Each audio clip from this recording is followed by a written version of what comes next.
Bonjour à toutes et à tous, bienvenue. Comme vous l'aurez compris avec le décor, on est dans l'émission Le Corner du Libraire. Et aujourd'hui, on a un invité exceptionnel, une personnalité, quelqu'un qui est connu à Lyon, mais nationalement, André Soulier, pour un livre Mes mille et une vies, qui est à la fois, vous verrez, un livre de souvenirs, de mémoire. Mais ce qui nous a intéressé, c'est la rencontre avec le personnage. Et derrière l'homme politique, derrière le grand avocat, il y a aussi un homme, un humaniste, qui va nous parler de beaucoup de choses, de sa ville de Lyon, des émotions, de ses passions. Voilà, on vous invite à découvrir tout ça dans quelques instants, vous verrez une très belle émission. Maître André Soulier, bonjour. Bonjour. Merci de nous accueillir. Alors vous êtes une personnalité à la fois nationale et puis lyonnaise. Vous êtes le doyen certainement du barreau de Lyon. Vous avez une carrière de pénaliste fortement reconnue, d'homme politique. Vous avez un regard sur beaucoup de mondes et d'univers différents. Et vous publiez aujourd'hui, il y a quelques temps déjà, quelques jours, un ouvrage qui est un ouvrage de souvenirs, Mes mille et une vies. Et à mon avis, il y en a plus que mille et une. Et on va aborder, si vous voulez bien, un peu votre parcours et votre vie en faisant un petit jeu autour de mots qui sonnent et qui résonnent avec la ville de Lyon. Et ma première question, ce serait peut-être de vous poser celle-là. Est-ce que si jamais on vous demandait d'écrire un dictionnaire amoureux de la ville de Lyon, par quoi vous commenceriez et qu'est-ce que vous mettriez dans ce dictionnaire comme mots qui vous tiennent à cœur pour Lyon, votre ville? Les fleuves et leurs passerelles et leurs ponts. C'est toute la vie. On ne cesse de traverser les ponts. On ne cesse d'utiliser les passerelles. Sinon, c'est la guerre, des gangs, des groupes, des idéologies, des religions. Et Lyon est une ville qui a toujours été une ville de transition. Elle était une ville frontière. Et par conséquent, les fleuves. L'impétueux Rhône et l'indolente Saône qui se donnent à lui à la confluence. Voilà. Très bien. Et vous avez d'ailleurs de vos bureaux une très belle vue sur les fleuves. Alors je disais que vous êtes un avocat, vous avez une très très très grande carrière. Comment est-ce que est née votre vocation d'avocat? Dans un moment qui était un moment de tristesse. J'avais 15 ans, j'étais allé voir mon père qui avait été un petit commerçant succédant à une de ses sœurs dans une épicerie qu'on aurait appelée, tellement elle était petite, 20 mètres carrés, une épicerie arabe, selon les expressions des fâcheux qui disent n'importe quoi. Et il avait eu quelques malheurs, quelques mésaventures en tentant un certain nombre de choses. Et il a dû comparaître pour un ou deux chèques sans provision. Je n'en ai pas le souvenir tout à fait exact. Mais à l'époque, c'était étonnant. Le code pénal, dans son article 405, punissait le chèque sans provision comme l'escroquerie. Naturellement, l'envahissement du monde et la pratique et l'usage des carnets de chèques, tout ça ont fait que le gouvernement a décidé de sanctionner autrement, d'une façon qui n'était pas aussi fâcheuse. J'ai entendu des avocats, j'ai vu une audience, et quand je suis sorti, mon père ne l'a jamais su. Vous étiez jeune en plus. Hein. J'avais 15 ans et il n'a jamais su que je l'avais vu. Je suis devenu avocat ce jour-là.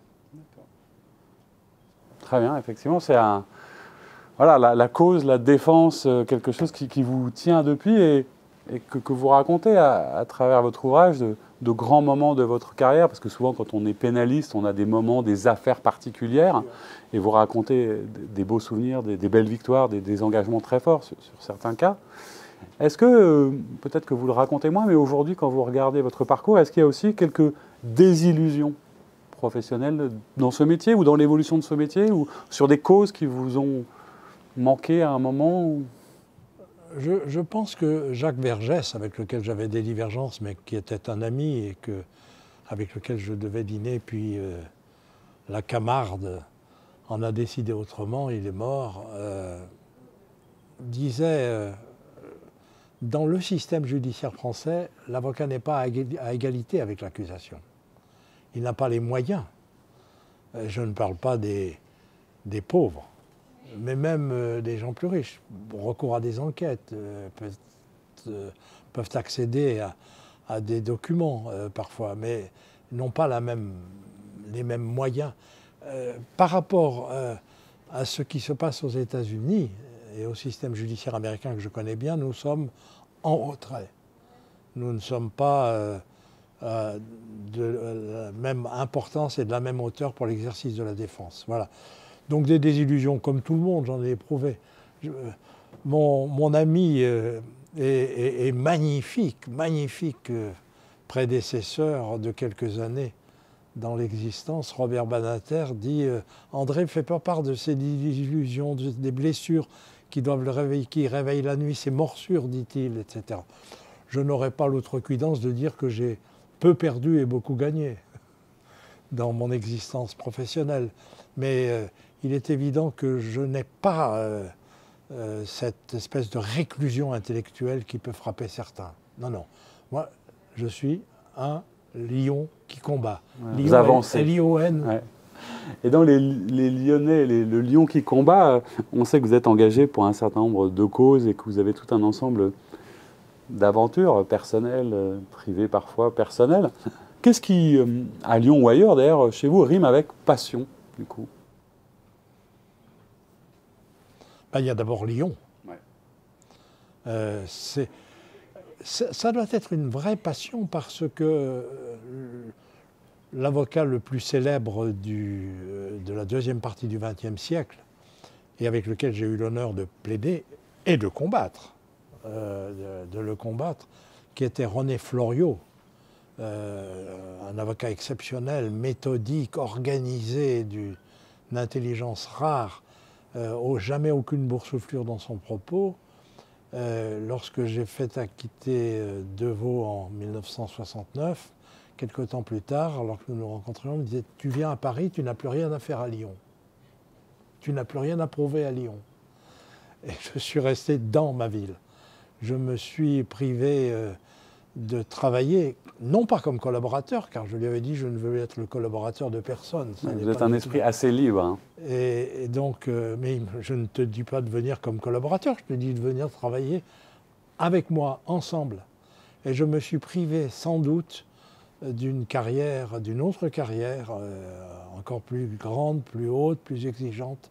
Je ne sais pas si René Floriot m'entend, mais je veux bien, comme pour Robert Badinter, dire je ne suis pas un numéro 1 quand je vous vois, monsieur.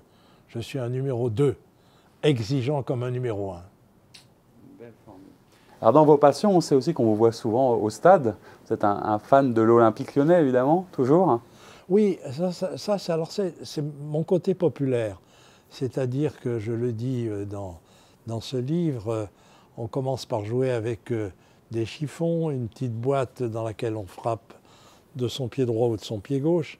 Et à 15 ans, 16 ans, 15 ans, j'ai créé un club de football dans un des endroits les plus magnifiques de Lyon, puisque c'est Fourvière et la Sarraz.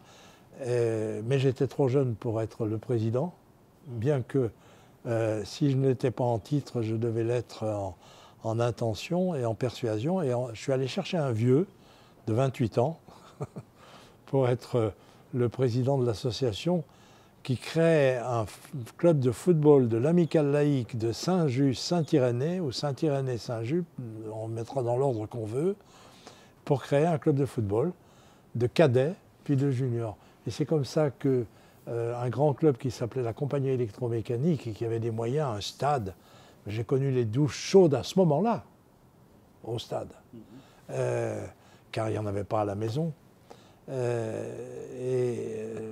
J'ai été transféré, je me suis transféré de Saint-Just à la Sème, aux frontières de Lyon et Villeurbanne, et de Bron. Et là, j'y ai connu tout un monde de fils d'immigrés. Il n'y avait pas d'Algériens, puisque l'Algérie était, disait-on, française. Mais c'était des Tchèques, des Hongrois, des Italiens, des Espagnols, des Portugais, un Russe qui est reparti chez Staline et dont je n'ai plus jamais entendu parler, qui était magnifique. Voilà. Mes frères, la France. Donc le foot permet aussi ça et continue de le permettre aujourd'hui, clairement. Oui. Une belle saison en plus de l'Olympique Lyonnais hein, cette année. Ah oui, et alors d'autre part, le sort est ainsi fait que Jean-Michel Aulas a été handballeur, pas handball, le bal est allemand, handballeur à la SEM 15 ou 18 ans plus tard, après moi. Et j'avais connu son père quand j'étais maire en 70 de Villiers-Morgon, et qui était un grand professeur de lettres. Je découvrais un bel écrivain et qui était journaliste au Dauphiné Libéré, Lyon Matin, édition caladoise, et and so on. Et donc, je suis tombé sur quand je suis premier adjoint au maire, voilà que Tapie a incité, Bernard Tapie, le jeune Aulas, qui a créé sa société 4 ans plus tôt, ou 3 ans plus tôt, à s'intéresser au club de football. C'était l'époque du patronage et de la bienfaisance, si j'ose dire. C'était la loi de 1901. Et c'est comme ça que j'ai rencontré Jean-Michel. Et Jean-Michel, je n'arrive pas, il va l'apprendre là, s'il il écoute et regarde un jour. Pour moi, c'est un peu un neveu. Voilà, pour lequel j'ai beaucoup de tendresse. Alors vous l'évoquez à l'instant, effectivement, dans votre engagement professionnel, il y a aussi à la fois des passions puis un engagement politique fort, majeur. De tous les mandats, de toutes les fonctions que vous avez connues, laquelle vous reste en souvenir? Quelle est celle dont vous êtes le plus fier ou le plus content? C'est l'élection municipale. Alors bien entendu, il y a eu les 7 années de Villiers-Morgon, où j'ai toujours une maison d'ailleurs, et à la commune à laquelle je suis très très attaché, et pour l'excellence de son vin aussi, que je bois avec modération, mais avec un grand plaisir. Et puis, quand vous êtes à Lyon et sa communauté urbaine aujourd'hui métropole, vous êtes dans la capitale des Gaules. Je suis un vieux Gaulois. Je pense que les souliers venant du Massif central, ayant ensuite dégouliné sur le sud, notamment le Gard où mon père était né, les souliers sont des vrais Gaulois. Ce qui n'a d'ailleurs aucune espèce de conséquence pour ceux qui viennent d'ailleurs. Ceux qui viennent d'ailleurs sont mes frères, de la même manière. Mais je pense qu'il y avait un soulier qui a dû en prendre une à Alésia. Ouais. Comme moi, j'ai pris un jour une déculottée à Lyon. Oui, parce que vous avez tout connu à Lyon, etc. Comment vous regardez d'ailleurs l'évolution à la fois de la politique? Quel serait, selon vous, parce que la politique est un peu abîmée aujourd'hui, malheureusement, je trouve, quel serait le principal risque, j'allais dire, de perdition pour l'homme politique aujourd'hui? Ou comment est-ce qu'il s'est perdu quelque part? Pourquoi est-ce qu'on a perdu cet attachement à la politique? Alors, je pense que le mot réflexion est sans doute celui qui devrait être tatoué sur les avant-bras de tout ministre ou haut fonctionnaire, ou maire de ville ou de commune. Réflexion. Réfléchir. Réfléchir à l'état du monde. Voulez-vous, je suis ami avec une affection absolument particulière, comme Jean-Michel Aulas, avec la famille Mérieux, Berliet. Et Alain, pour moi, je dois beaucoup à Charles, son père, mais Alain, pour moi, est un homme d'une exigence intellectuelle et morale exceptionnelle. Il a fait une observation il y a quelque temps que je partage depuis, qu'il me pardonne de le dire, depuis des décennies. Qu'est-ce qu'ignorent les politiques? C'est la démographie. Qu'est-ce qu'il rappelait récemment? C'est que lorsqu'il naît, lui, au début, en 40, et il y a 2 milliards et quelques habitants sur la planète. Nous sommes plus de 7 milliards pratiquement aujourd'hui. Mes petits-enfants et mes arrière-petits-enfants vont peut-être connaître 8 milliards d'habitants. Et comme Alain, je dis simplement, qu'est-ce qu'on a fait à cette planète? il faut voir qu'à partir du moment où on a découvert que les Saoudiens ont découvert qu'ils étaient assis sur de l'essence, des puits de pétrole, les Qataris assis sur des poches de gaz, et qu'on s'est mis à forer comme des fous partout, ignorant d'ailleurs que la chaleur nous vient du soleil, et qu'on s'est mis très très tard à un certain nombre de dispositifs d'éclairage, de chauffage et autres dont il faudra bien pousser plus loin les réalisations. On a donc creusé et massacré cette planète. La déforestation, ce qui se passe au Brésil aujourd'hui, moi qui connais bien Manaus, pour y avoir rendu quelques visites, en haut de l'Amazonie, cet endroit exceptionnel où deux fleuves se marient, le Rio Negro et le Solimoy, et donnent naissance à l'Amazone. On voit les voies, l'un brun, l'autre blanc. Qu'est-ce que ça veut dire? Ben oui, je viens de parler des races, la race fluviale. Eh bien, regardez ce que les pouvoirs publics brésiliens ont laissé faire, ce que fait Bolsonaro aujourd'hui en brûlant des... Donc, démographie, destruction de la planète. Alors on dirait, mais disons, mon pauvre soulier, on vous découvre écolo. Non, je ne suis pas écolo, je suis terrestre, je suis terrien. Je suis amoureux de cette planète. Ce caillou jeté, ces gaz jetés par quelle main invisible dans l'univers, dans cette galaxie, et qui s'est solidifié, et qui par un miracle qui ne peut être que divin, peut-être, maybe, je n'en sais rien, je n'ai pas de réponse. Eh bien, il faut que les hommes politiques passent par la réflexion. Il faut qu'ils s'asseyent et qu'ils arrêtent de bafouiller, de babiller, de se disputer pour un rien. Pour s'élever un peu, peut-être, pour être... pour le tout. Pour le tout, pour quelque chose qui vous transcende, quelque chose Voilà. qui vous dépasse, pour l'intérêt général, peut-être aussi pour... J'en parle avec passion parce que je suis parfois indigné de l'indigence intellectuelle de certains qui prétendent nous gouverner. Je ne parle pas du tout là du président de la République, qui naturellement est un esprit fort et supérieur, mais il faut toujours se méfier de son esprit fort et supérieur. Ça finit mal. On parlait d'hubris. On devait en parler il n'y a pas très longtemps. Vive les Grecs. Vive les Grecs. Quand on parlait un peu, effectivement, intérêt général, amour du prochain, réflexion, attention à l'autre et à ce qu'est notre humanité, vous parlez aussi souvent avec une forme réelle, j'allais dire, d'humanisme. Et vous accueillez d'ailleurs, et vous en parlez assez régulièrement, dans vos différents engagements. Vous êtes sans doute aujourd'hui un des doyens des francs-maçons lyonnais. Est-ce que cette recherche spirituelle, cet engagement à consolider peut-être vos convictions, vous a aidé dans un sens ou dans l'autre? Qu'est-ce que ça vous a apporté? Parce que c'est très souvent décrié pour des tas de mauvaises raisons, mais quelque part, est-ce que c'est pas là où on trouve... Je trouve votre question restrictive. Pourquoi le plus ancien lyonnais? Certes, oui, peut-être même un national. peu plus national, pardon. Voilà. Non, il ne faut pas me réduire. Je peux vous donner ma taille.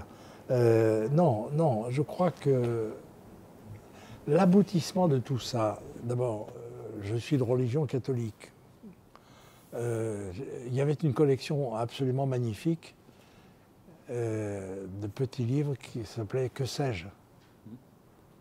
C'est Socrate le disait.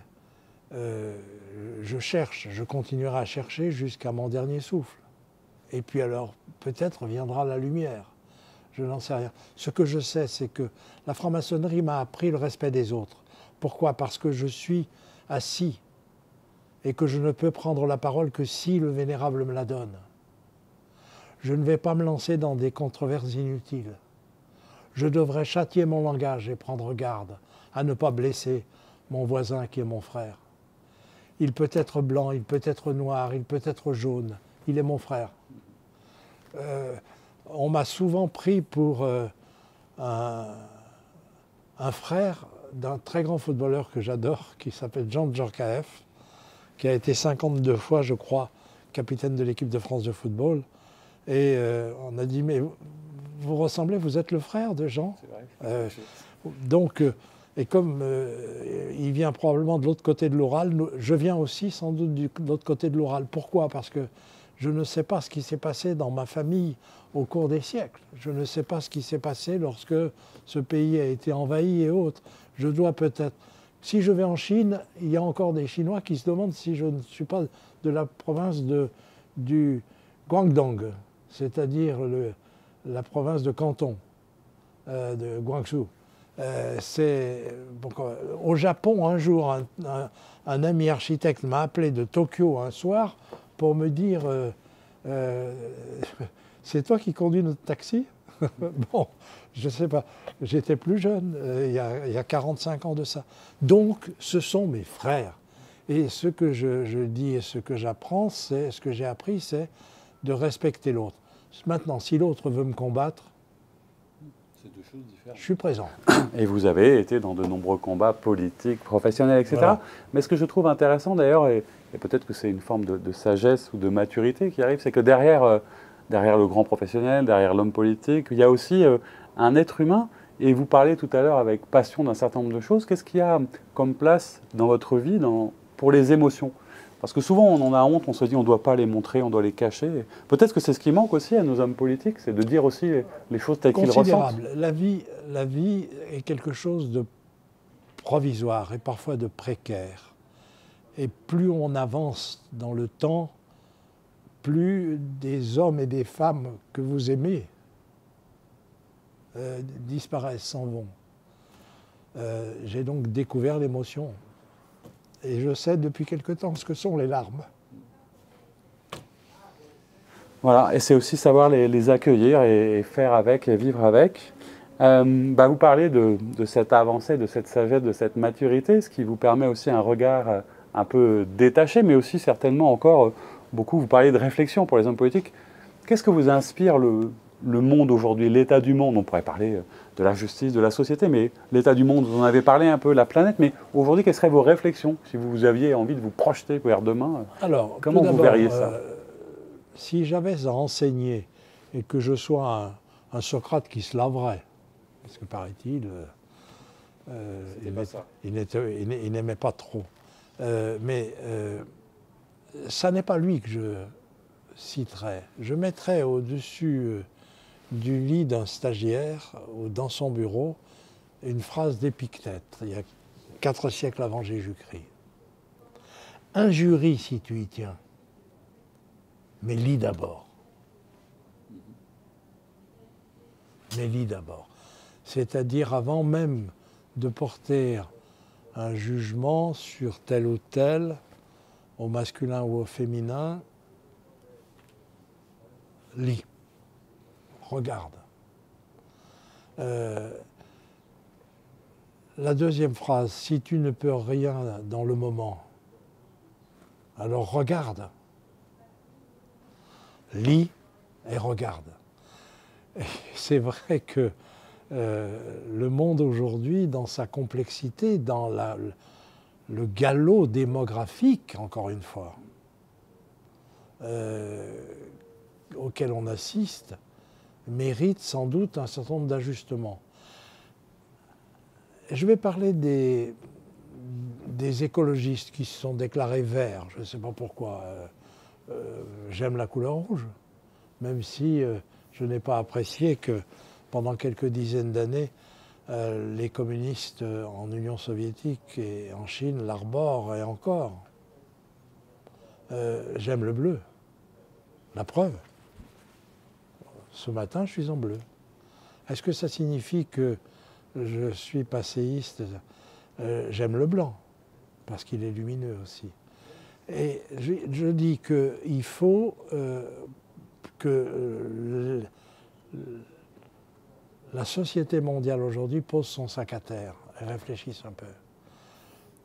Il faut qu'elle soit attentive aux uns et aux autres, etc. Sans doute, les grandes conquêtes spatiales, mais dans combien de temps vont-elles permettre d'habiter des planètes, peut-être un jour des exoplanètes? Cet univers fascinant. Mais en attendant, il va falloir les nourrir. Il va falloir... Donc, peut-être suis-je en train de revenir intellectuellement, en tout cas, vers une espèce de socialisme. Je vais faire je vais dire deux mots qui devraient être socialisme humain, une espèce mais, voilà pourquoi j'ai dû commencer comme radical socialiste avec Pierre Mendès France, à la condition de laisser aussi à ceux qui veulent prendre des initiatives, qui sont généreux et qui ouvrent un monde nouveau, leur laisser de la liberté. C'est-à-dire non à des régimes et à des prescriptions hégémoniques, des obligations. C'est pour ça que je ne suis pas contre l'islam, je suis pour l'islam. Je suis contre l'islamisme. De même que si des catholiques m'imposaient un régime qui soit le régime de l'Inquisition, non à l'Inquisition. Je n'aime pas ça. Vous restez un homme libre. Alors le dernier mot peut-être, et je suppose que l'écriture de cet ouvrage en a été, j'allais dire, l'occasion, c'est quelque part le mot de transmission. Hein, c'est ça que vous avez lire, regarde, écoute, partage, à travers votre parcours et votre histoire.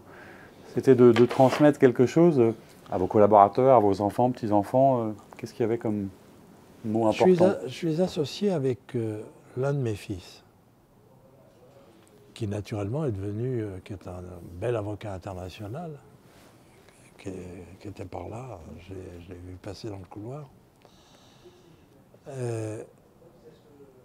Il est grand-père. Ce qui veut dire que je suis entré dans une nouvelle catégorie. Je suis la noblesse de l'arrière-grand-père. Quelque chose de très intéressant, j'ai deux arrière-petits-enfants, un garçon et une fille, le choix du roi. Le premier a eu 2 ans le 14 janvier, la deuxième 19 mois.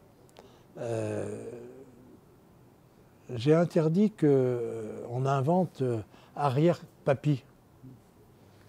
Déteste, c'est pas possible ça, pas moi, pas encore, pas tout, jamais. Trop tôt. Voilà. Donc mon fils est grand avocat, c'est Papy Lulu parce qu'il s'appelle Jean-Luc. Et moi, le petit garçon qui a 2 ans et qui est absolument fantastique,